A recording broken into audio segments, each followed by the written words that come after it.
and welcome back. This is Marla. I'm so glad you're joining me today.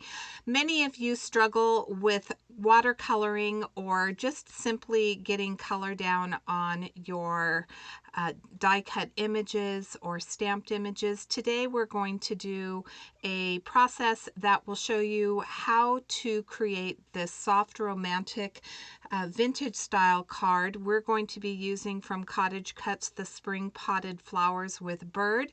I do have the plate. This does come with one plate that will cut out all of the images, and I'm using a piece of Fabriano Artistico cold press watercolor cardstock. Now this cardstock is the highest end cardstock that I have in my stash.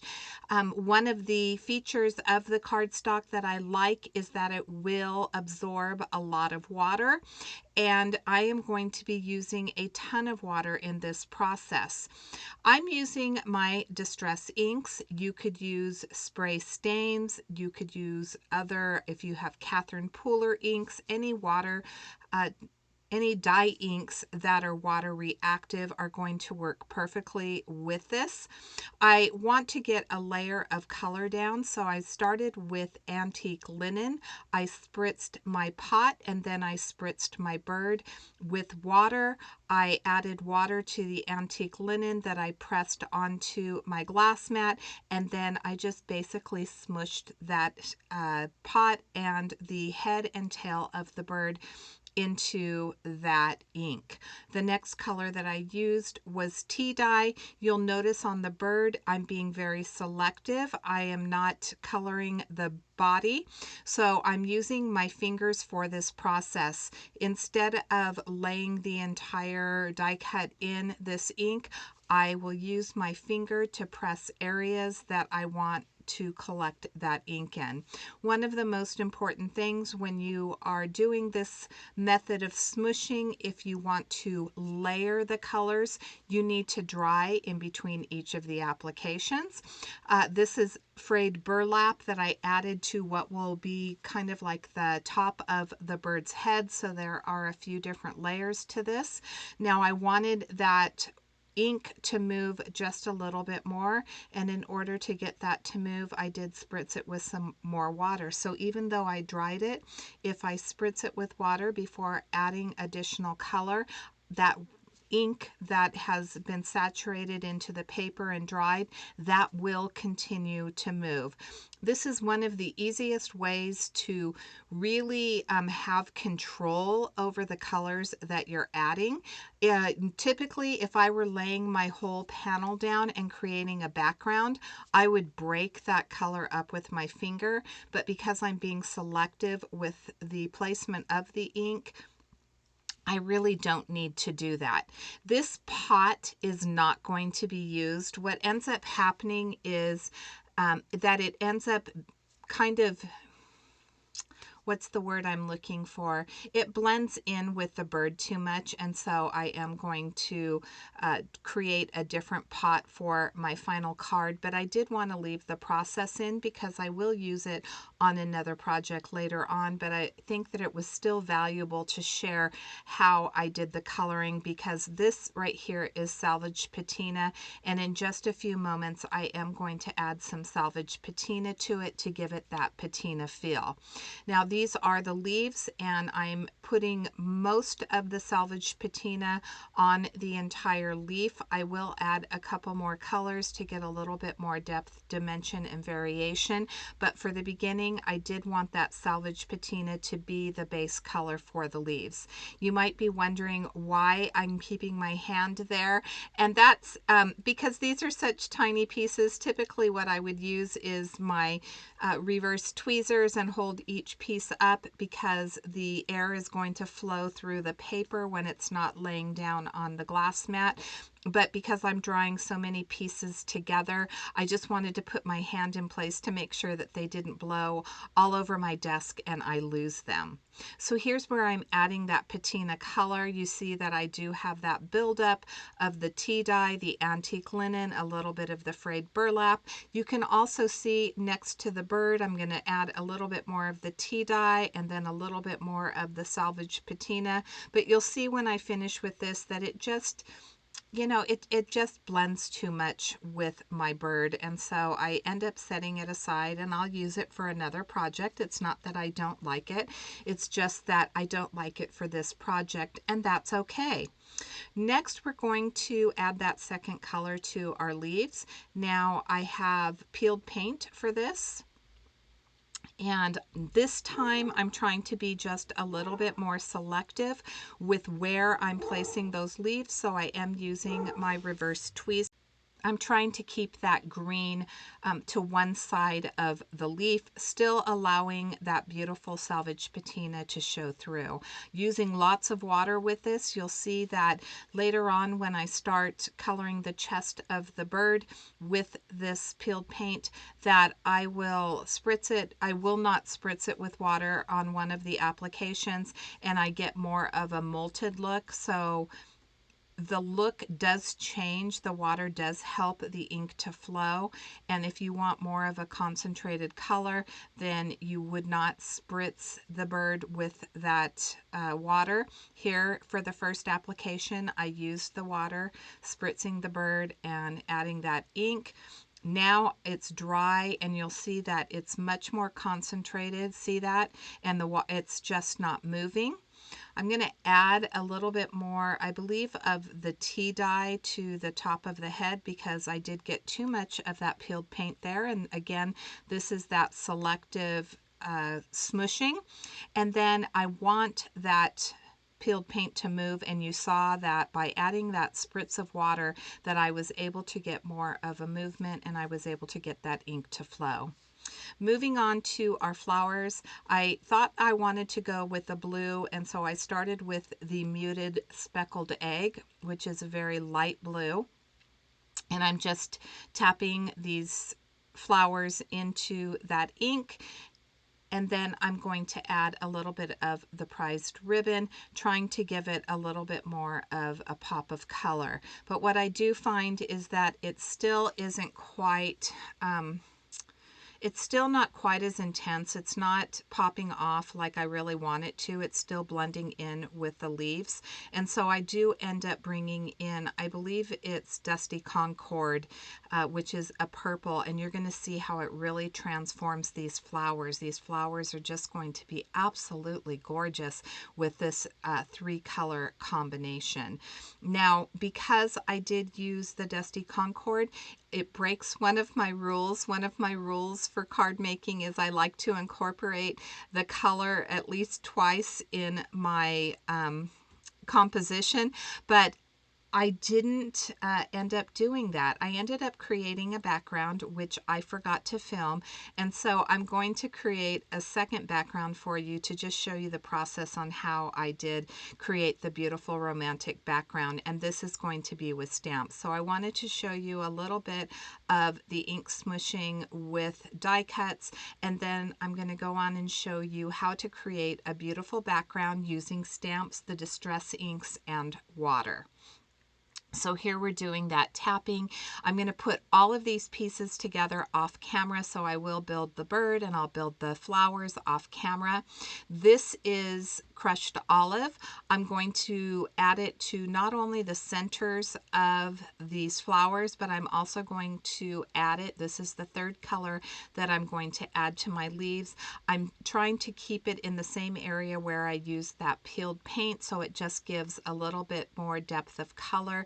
By melding in the crushed olive and the peeled paint together, it's going to give me a 3rd color on those leaves, which is really going to help bring the composition to life. But going back to the card building, or to this die building, I did build it off camera. For the leaf, or for the wing of the bird, I did use some foam tape there to make sure that I got a little bit of dimension. You know I love my dimension. And here we are going back to that urn that or the pot that I had set aside and didn't like. So I'm coming back with that antique linen, and I did a little bit of ink smushing, but to add some texture to it, I'm stamping this shattered stamp with antique linen, spritzing it with a little bit of water. I'm going to just press that pot into the stamp and look at the texture that I'm able to get. So it's tone on tone. It's still going to be very subtle. This is a stamp set, a much older stamp set from Tim Holtz, and it is, I think, called Glorious Bouquet, and I am going to use it to create a background. So I did show you the background that I created. I forgot to turn on the camera, so I'm just going to recreate it for you. I have another piece of Fabriano Artistico cardstock. This is watercolor cardstock, and I have that antique linen. Again, I want to tone this down. I'm going for more of a romantic feel for this card, still keeping with the vintage style, and so toning down the cardstock with that antique linen is going to give me the color that I'm looking for. I'll dry it in between the applications, as you can see, and then the bouquet has different stems that come in different areas that are on the outer edge of this bouquet. So I'm using that Dusty Concord in this case. I added the ink to one of the areas and then I spritzed it with water. There's lots of ink on that stamp and I am just selectively stamping that. Now there's a berry here and I'm going to do the same thing. I'm spritzing my panel with water, spritzing my stamp with well, I inked it with peeled paint and then I spritzed it with water, and you can see that I am going to get an abstract background. This is absolutely gorgeous. This is the same way that I created the blue background that I ended up using with my spring potted flowers with a bird, but I just wanted to show this is going to be more of a vibrant. The blue is going to be more toned down. I used salvage patina and the peeled paint for the blue background, and I did attach it to an A2 top folding card base. I showed you a stamp set which was from the Greetery. I'm going to do some heat embossing, but first I want to make sure this panel is dry, so I'm going to run my embossing powder over the top of it. There were still some areas where it was clinging, which tells me that that is wet. So off camera, I went ahead and I dried the panel. So now we're going to take this script stamp and we are going to do some selective stamping. I don't want the entire stamped area. I'm just taking bits and pieces, putting it in my Versamark ink and then stamping it onto my panel. I have this Ranger, I believe it's platinum embossing powder. I'll run it over the top and then we'll use our heat tool to set that, and this is going to give it just a little bit more of that vintage elegance that I wanted for the background. You can see I left the center area pretty blank because I was sure that I would cover that up. So here's what it would look like if I were to use that panel with the potted or spring potted flowers with bird on the purple background. It really does pop, but I'm going to go for that softer, more romantic one. Here's the one that I did previously and forgot to film, and so this again is going to be just a little bit more subtle. Don't worry, I will come back at a later date and I will finish up that panel that's on the right hand side, but I wanted to just share with you the process. I didn't want to leave that out, and so I just went ahead and created one. I thought I would try the purple to see if I liked that. It still was a little bit more purple than the flowers, so I moved back to the softer salvage patina. This is a stitched lace doily from CottageCutz. I will link it in the description box below. I have cut it from the same Fabriano Artistico cold press watercolor cardstock, and I am using that antique linen to add a little bit of that color. I want to make sure that my background is cohesive with this doily. Instead of doing the heat embossing with the script, this time I'm going to still incorporate a little bit of that script, but I'm going to stamp with the salvage patina. Here is where I'm going to add a little bit of that platinum embossing powder. If you didn't know, you can emboss with just water. So I am using a paintbrush and some water, and I just added some little dots around the doily, around the background selectively, and it's going to look a little bit funky to you, and you're going to be like, what in the world did you do to that? But when I put everything together, it just adds that subtle bit of shine that incorporates that embossing powder onto that doily. I thought I was going to do smushing here, which is why I was breaking up that ink. And I started to add it, and I thought, you know what? I think I'd rather use my paintbrush. So here I'm just loosely adding that green watercolor. I wanted that green to kind of ground my pot. So since we are doing an impressionistic card, I did want to just add that little bit of green to give the illusion of grass. So here is everything put together. I'm going to use my press and seal, and you can see some of my leaves did come off. So it's not a perfect process, but it does help.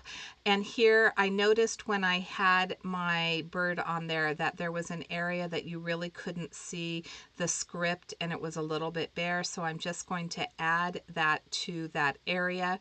We'll use our wet glue to adhere the doily, and then we'll start building our little potted flowers with bird. So you can see that you can do this stamping.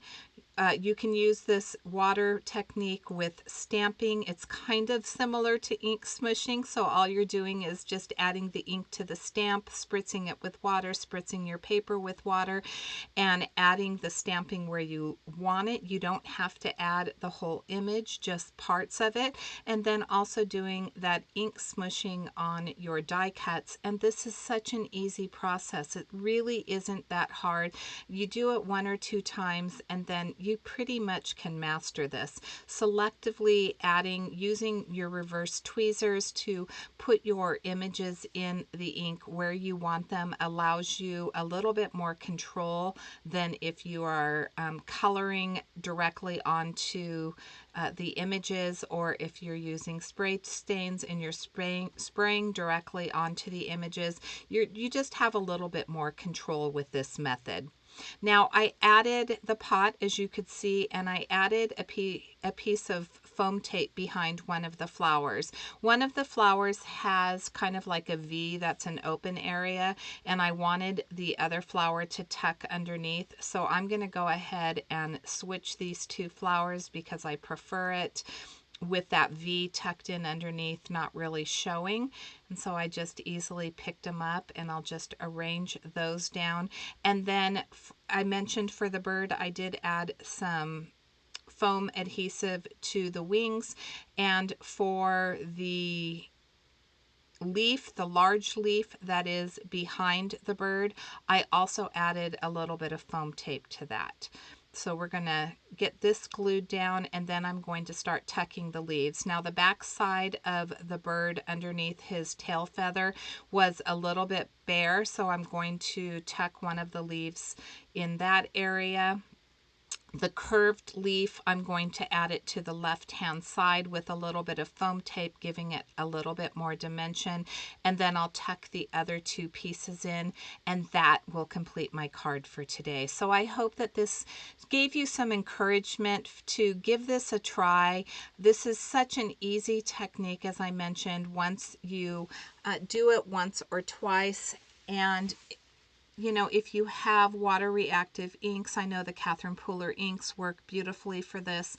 A lot of the dye inks, pigment inks will not work with this. So if you have pigment inks, this smushing really isn't going to work quite as well because the water isn't going to move the ink and allow it to flow. You saw that when I colored the chest of the bird, that I got a little bit more intensity of that green in an area when I went dry on wet, and so I was able to spritz it with water and get that ink to move. So with a pigment ink, you're not going to get that same movement, but most of the dye inks are going to work with this technique. I'm going to show you a close-up of this card, and that will finish things off for me today. I want to thank you so much for joining me. If you like the video, I would love for you to give it a big thumbs up. Please make sure that if you have any questions, that you leave it in the comment section, and I will come back and answer those. Until next time, I hope you have a fabulous day. Thanks so much for watching.